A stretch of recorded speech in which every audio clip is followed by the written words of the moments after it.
Well, hello and welcome everyone to today's session in the Teach with Chrome series. Today's session is Teach, Learn, and Collaborate Equally. In this session, we're going to be taking a look at all of the amazing accessibility tools that are built right into Chromebooks and how those can be used to help all learners. Quick introduction here before we get started. Hi, everybody. My name is Eric Kurtz. I am an educator here in Northeast Ohio. This is my 30th year in education. Started off as a middle school math teacher, taught middle school math for 7 years before moving into a role as a tech integration specialist or a tech coach, different names for that, depending upon where you're at. And that's what I've been doing ever since. So I currently work at a regional service center in Northeast Ohio called Spark, where I provide tech integration support and Google support for about 35 school districts up in this area. That's my day job. And then on the side, I'm a Google certified trainer and innovator and get to provide trainings for schools and organizations all around the world. And I am so happy today to be presenting on behalf of Kiker Learning and Google this session again on Teach, Learn, and Collaborate Equally as part of this Teach with Chrome series. So let's chat real quick about what it is we're going to be taking a look at here during this session. So like I said, the focus of the session is on the accessibility tools that are built right into Chromebooks and how those can help all learners, how they can help our students, how they can help us as educators. And so to do this, we're going to take this in a couple of pieces. We're going to start off by just talking about how to get to the accessibility settings, because you may not have even known that they were there, that they're just built right into the Chromebook, but that might be in a spot that you didn't realize. We're going to talk about how to get into those accessibility settings, first of all. Once we're there, then we're going to spend the bulk of the time doing some demonstrations. We're just going to look at several of those accessibility tools. We probably won't hit every one of them, but we're going to hit some of the most commonly used ones in there. And then at the end of all that, we've got some additional resources to share if you want to go deeper and learn a little bit more, explore a little further, and of course, some time for Q&A if there's some questions that we don't get to during the session. Now, having said that, if you have questions at any point during this, please throw those into the chat feature. So as you're watching this on YouTube, you can use the chat over on the side there, and you can drop those questions in. Now, I'm going to do my best to keep an eye on it. So I do have those pulled up on another screen off to the side here. So if there's something that you have a question, I hope I'll see it. If I miss it, please feel free to throw that in there again. But I'm already seeing a lot of people saying hi. So thank you so much to everybody for being here. I see people from Virginia and Pennsylvania and, oh my gosh, New Jersey, all around the place. So that is fantastic. So great to see so many people joining us today. Again, please use that chat feature to share questions, or if you've got something you'd like to share about how you've used accessibility tools, some tips or tricks, would love to hear from those as well. And I'm sure other people who are in the chat will benefit from what you have to share. Awesome. Well, with that said, let's go ahead and get started. So the first thing we want to talk about is just how do we get to the accessibility settings in a Chromebook? Now, once you've got this set up, it's pretty quick after you've got it set up. And what it comes down to is going down to the very bottom right-hand corner of your Chromebook, like down where the clock is at in the bottom right-hand corner, giving a click down there. And when you do that, you get this pop-up, and that's like your system tray. And in this system menu, I see a button that says accessibility, and that's where all my accessibility settings are at. I can click on that button and there they are. Now, you might not see those. That is possible that it's not popping up right away. And so that's why we want to start by talking about how do you get to that quick access, how we may need to go into our system settings and our advanced settings to be able to get this quick access right there. So when you click on the little clock in the bottom, if you don't see the accessibility settings there already, what you want to do is go up to the little gear above that. That's going to be your system settings, that little gear icon. When you click on that, that's going to pop open your system settings for your Chromebook. And this lets you control all sorts of things. But to get to where we want to go, we're going to have to scroll all the way down to the advanced section. Give a click there, keep on scrolling, and in that advanced section, you're going to find a section on accessibility. Now, I've got mine already turned on here, but this is the menu. This is the option that I'm wanting to draw your attention to, where it says, always show accessibility options in the system menu. That little slider is what allows that accessibility button to be there, which can just save you a whole lot of time and not having to dig around and try to find it later. Now, you can still come here and you can still go into manage your accessibility features in these advanced settings. And sometimes you still want to do that. There are a few things that are a little bit more advanced that we can't get to through that quick access button that are nice to be able to get to here in the advanced settings. But as long as you have toggled that switch on, for the most part, you should be in good shape now. So now when you go down to the clock, you'll see the accessibility button. You can just give a click on that and have nice quick access to turn on and off any of these features. And that's what I'll be using as we go through this here today. Now, having said that, what if you have Chromebooks that are being understandably managed by a school? There's also the option for your tech administrators to control which accessibility options are available as well. So in addition to you going in and clicking on the settings and turning on this quick access, this is something your tech folks can also step in and help with. Now, to show real quick what that looks like, I know some of the folks watching today may not manage their Google domains, but in a separate incognito window here, I have my admin console brought up for a trainer domain here. So in the admin console, so this is for those folks who might be managing this, you can drill on into your devices and then Chrome and then settings and all the way down to users and browsers. And when you drill down that far, there is a section in there on accessibility. And this allows you to say, you know what, I want to automatically turn on certain accessibility features for students or users, or I want to turn off some, or I want to let the user decide. And so there's a lot of accessibility features there that can be turned on or off specifically for users or for devices. There's also the devices tab, and the same thing can be done there by device. When the device is booting up, which of these accessibility features are available on boot up. Out of all of these, I would say probably the most important setting if you're going to have an admin tweak something is the one to make that quick access button show up. And so if you look here in this set of accessibility settings in the admin console, near the very, very bottom of that list, there's the option that says accessibility options in the system tray menu. I think there's an argument to be made for saying, show this, to turn this on automatically so people don't have to go hunt and find that option to turn on the quick access. That way, everybody would just have it there already. All right, anyway, so that I wanted to start with just to make sure everybody can get to the accessibility options, know where they're at, know how to find them. With that said, let's start using them now.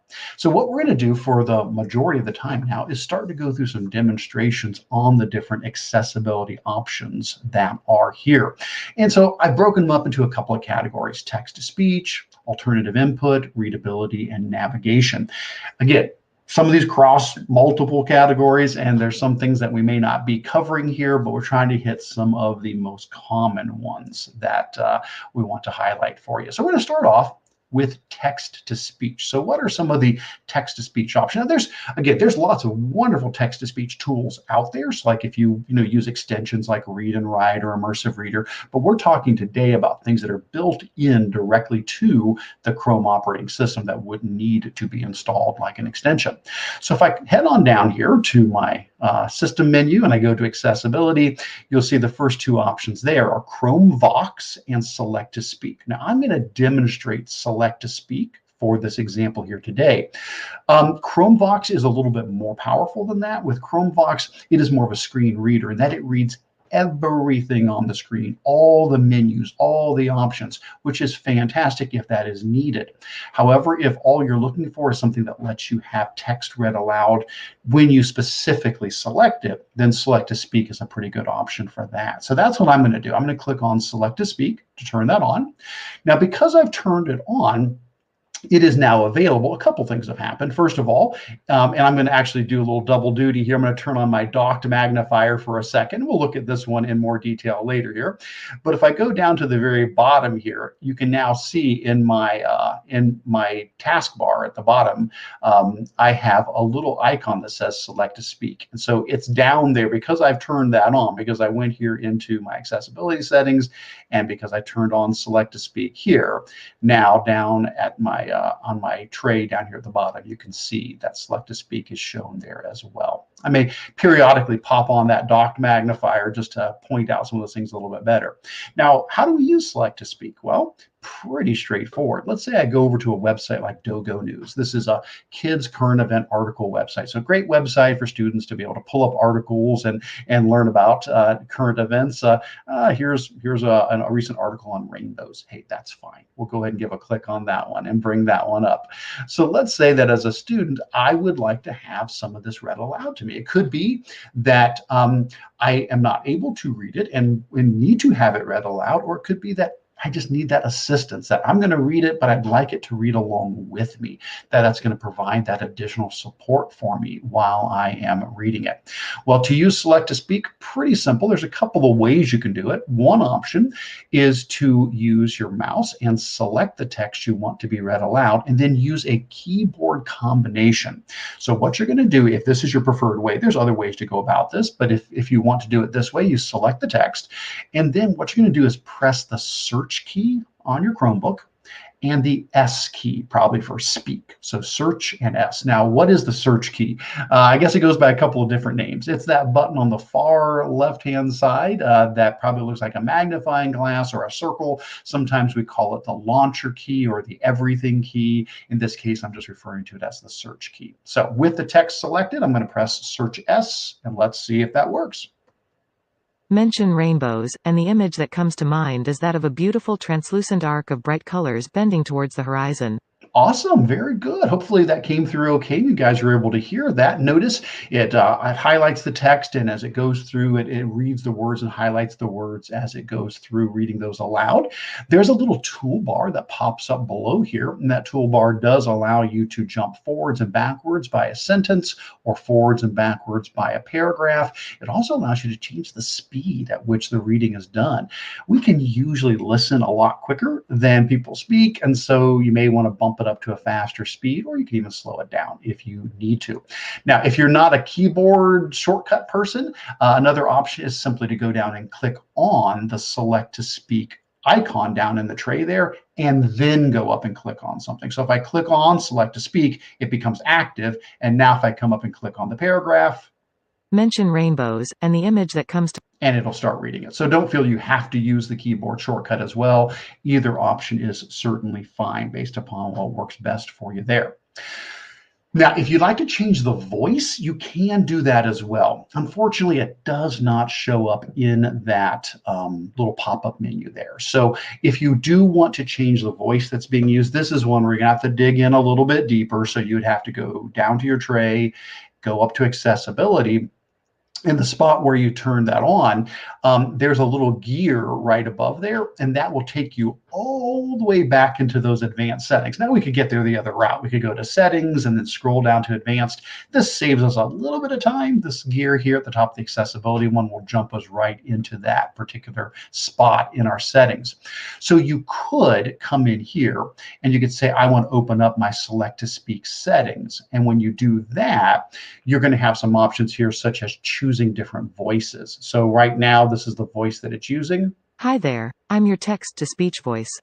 But you could come here and you could pick so many other voices. There are loads and loads and loads. I'll just pick an example of another one here. Hi there, I'm your text-to-speech voice. That's like voice 4, for example. We can grab another one. Hi there, I'm your text-to-speech voice. And you get the idea. And there's just lots and lots and lots that you can choose from in there. But again, that does require a little bit more digging to get to those settings. All right, well, great. Well, hopefully that gives you a pretty good idea about select to speak. I'll probably turn these off after I use them so I don't have all these running at once, although it certainly wouldn't be a problem. But again, if you guys have questions or comments, definitely throw those in as we go through, and be happy to take those. All right, let's keep on moving. So after text-to-speech, the next area we're going to take a look at is alternative input. So other ways to get information into your document or your slideshow or your Google form or your email. We're trying to put information into our Chromebook, and we want some other options for getting that in besides just the traditional typing on the keyboard. So one option is the dictation tool. And so the dictation tool, basically, it is speech to text. I can just speak and it's going to type up for me. Now, you may be saying, well, Eric, don't we already have that? Isn't that just built into Google Docs? Yeah, well, there is a tool in Google Docs for sure called voice typing. So if I go to a Google document and I go to tools, there is something called voice typing. This is a separate tool from that, but yes, it functions very much the same. So if I was in a Google document, I very likely might just turn on voice typing rather than turning on the Chromebook dictation tool. But if you go into a Google document, I go to tools and I go to voice typing, that gives me a little microphone that I can click on. Now that I have clicked on the microphone, anything I say will automatically be typed into the document, period. Okay, so we're probably familiar with that. That's a tool that, that's not Chromebook specific. That's something that we can use this if we're in on a Mac or a PC. Anytime we're inside of Google Docs, we're able to use that. All right. Now, with that said, though, let's say we're not in a Google document. Maybe we're trying to fill out a Google form. So I'll zoom in a little bit on this just so we can see it a little bit better. Let's say we're wanting to put an answer into a Google form. Well, Docs voice typing is fantastic if you're in a document or a slideshow. It also works in slides. Well, what we're going to do, though, is talk about how we can use the dictation tool if we're in something else, like in this case, a Google form. So I'm going to come on down here to my system tray, going to go up to accessibility, and I'm going to click on the dictation option. Now, once I do that, I'm going to get a little microphone that appears down here in the bottom tray when I do that. So let's click on dictation, and there we go. This little microphone just appeared down there. If I'll zoom in so you can see it, I'll pull up the dock magnifier and go down. You can see it right there. It is. That's the little microphone that appears down at the bottom once you've turned that on. All right. So with that turned on, all I have to do is click anywhere that I want to type, come down and click on the microphone and just start speaking. Now that I have clicked on the dictation tool, anything I say will automatically be typed into the Google form, period. And there you go. Simple as that. How nice. And so this basically can work anywhere. If there's a blinking cursor, you can click on the dictation tool and you can start talking and let that type up for you. So I love tools like this because our students can have so many amazing ideas in their heads that they want to get out onto the page, but maybe they're not the best typist and they're getting frustrated, or maybe they're just not the best speller. And so they're getting frustrated when they're typing because they don't know how to spell the things that are in their head. And we don't want that to be the case. We don't want them to shorten their sentences and pick smaller words. We want them to get all of their ideas out. And so tools like this can be fantastic. Now, we can benefit from it as well. I have used this to write emails. There are times where it's like, you know what, I can speak faster than I can type. And so I'm going to just pull this, and I've done that. I pulled that up when I'm writing an email and just dictated right to it and had it type that up for me. All right. So that's an awesome tool, but there's other ways to get, let me refresh my screen there, pull that back up. There's other ways to get input besides dictation. And another one we might want to point out is the on-screen keyboard. So I'm going to head on back down to my tray and go back to accessibility. I'm going to turn off dictation, and I'm going to turn on the on-screen keyboard. So that's just a little bit further down here. So I'm going to click on on-screen keyboard, and that gives me this little button in the bottom, as you can imagine, for an on-screen keyboard. Now, let's see how this could be helpful for us. So I'm going to pop back over to my Google document here. I'm going to click on that on-screen keyboard button that has appeared down at the bottom of the screen now. Now, when I do that, you're going to see it does look like when I first click on that, well, it's just a keyboard. Eric, why wouldn't you just use the keyboard attached to the Chromebook? Understandable, absolutely. But what I want to show you is that it actually picks up a couple of other features that go beyond just a normal keyboard. For example, I don't know, let's say I was writing a paper about George Washington. Well, if I came in here and I started typing in the word George, notice that I'm getting predictions across the top here. It has predictive text, where if I want to start typing, go, yep, I was going to say George. And then, oh my goodness, it now thinks maybe Washington is the thing I want to say next. I can actually click right on the predictive text at the top there, and that can help me to type a little bit quicker than I would otherwise be able to. Other cool things that it can do here, it also has the built-in dictation button here. So in addition to the predictive type here, I can click on this and speak. Testing 1, 2, 3. This is just a test. And there you go. And so right away, I can also use the predictive or the built-in dictation tool there as well. All right, let's see what are some other things we can do with it besides that. Another button here. Let me move down a couple of spots. Oh, looks like I made it mad for a second there. Hang on. Let me refresh my document. There we go. Okay, it's happy now. There we go. There we go. Another neat thing in the on-screen keyboard is the ability to do digital handwriting. So what you'll notice is that above the keyboard, there's a little button, looks like a squiggle. If I click on that little squiggle button, that is going to allow me to just write in that spot. And I've got a touchscreen Chromebook and I've got my stylus here. So if I were to come in here and just start writing, let's just try something out. Let's just put in like testing or something like that. There we go. And yeah, as I wrote that out, it was able to figure out that I was trying to write the word testing, and it put it up there for me. So really neat. So we've got the predictive text, we've got digital handwriting, we've got the dictation tool all built in nicely there to the keyboard. All right. When you're done using that, you can just click on the little down arrow. There's a little button in the bottom right that shows the keyboard with a button, an arrow pointing down. When you click that, it just hides it back away down here. And of course, you can always at any point go in to accessibility tools and turn that on or off, but it just hides down here in the bottom anytime we need that. All right, good stuff. Love it. Next up, we're going to move into a category we're calling readability. So things that can make it easier for students to be able to read the content that they're coming across. And a lot of this deals, for example, with magnification. Now, I've already been demonstrating some of this today by pulling up the docked magnifier before, but I'll officially talk about it now. So if I were wanting to, again, be reading an article, but maybe I was having a difficult time seeing the content, if I go down to my tray and I come up to accessibility, and I'm going to turn off the keyboard, but from my accessibility menu, you'll see that I've got two magnifiers that are built in here, a full screen magnifier and a docked magnifier. Now I've been using the docked magnifier, and I'll do that again, but I'll start with the full screen magnifier. If I click that, it magnifies, as you can guess, the entire screen. And what's nice about it is as I move my mouse up, down, right, or left, it just kind of scrolls in front of it there. And so it allows me to magnify the entire screen and just move around as need be. Now I'm going to come on back down here and turn that back off, and I'm going to turn on the docked magnifier instead. Now what that does is it allows me to have the bottom portion of the screen be at the normal zoom, and the top of the screen gets magnified. So as I move my mouse along and I'm reading at the bottom, I can see a magnified version at the top, which can be really helpful to have that.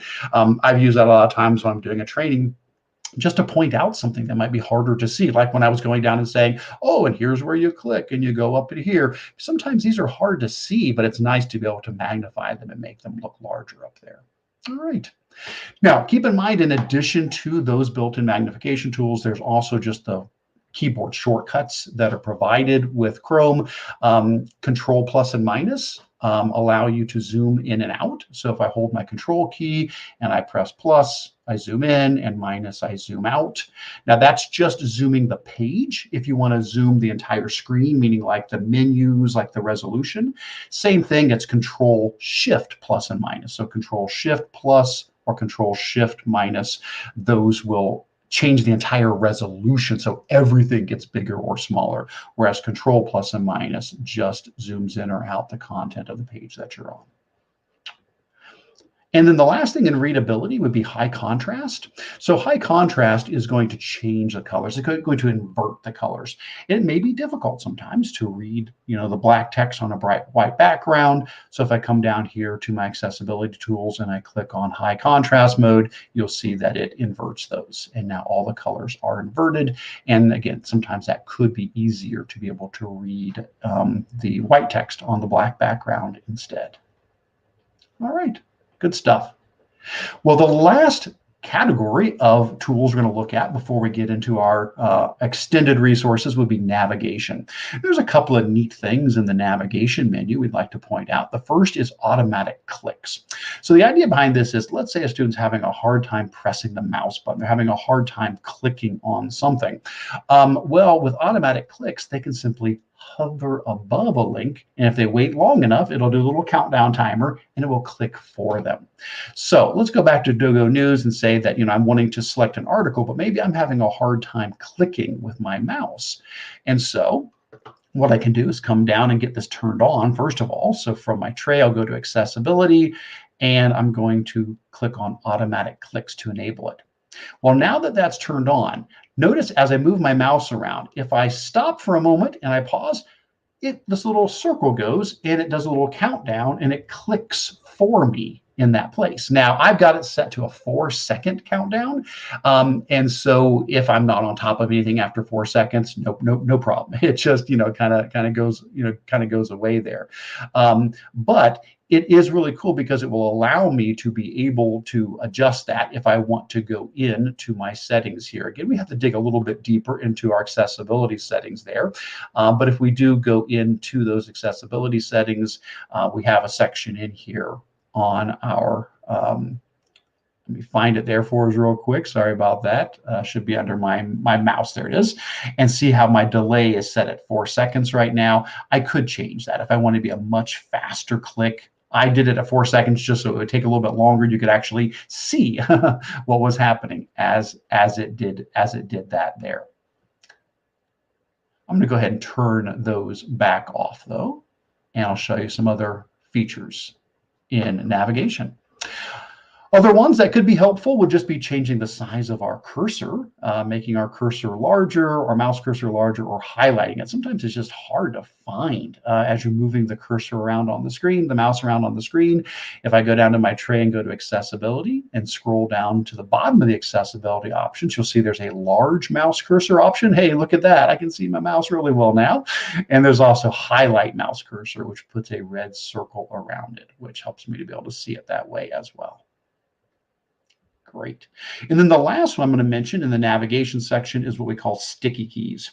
You're probably familiar with this idea, but the idea behind sticky keys is if a student's having a hard time holding down like the control key while pressing something else, sticky keys allows them to double tap on the key they want to keep depressed, and then they can type as normal after that. So like if I was coming here and let's say I wanted to copy and paste, the word testing. That's Control C, Control V, but maybe I'm having a hard time, pressing Control while pressing C or Control while pressing V. Well, if I have sticky keys turned on, so I'll go to accessibility and we'll go to our sticky keys here at the very bottom, get those turned on. Now that those are turned on, anytime that I double tap on, for example, Control. Now that I press Control twice, notice that Control, Alt, Shift, and Search are the 4 keys you can do this for. Because I've double tapped on Control on my keyboard, now I don't have to press Control C. I can just press C. That would be copy. Or I can press V. That would be paste. I'm not actually pressing Control C and Control V. Now, if I tap Control one more time, it turns off that particular instance of that sticky key. All right. And I'm going to go ahead and turn off my sticky keys now as well.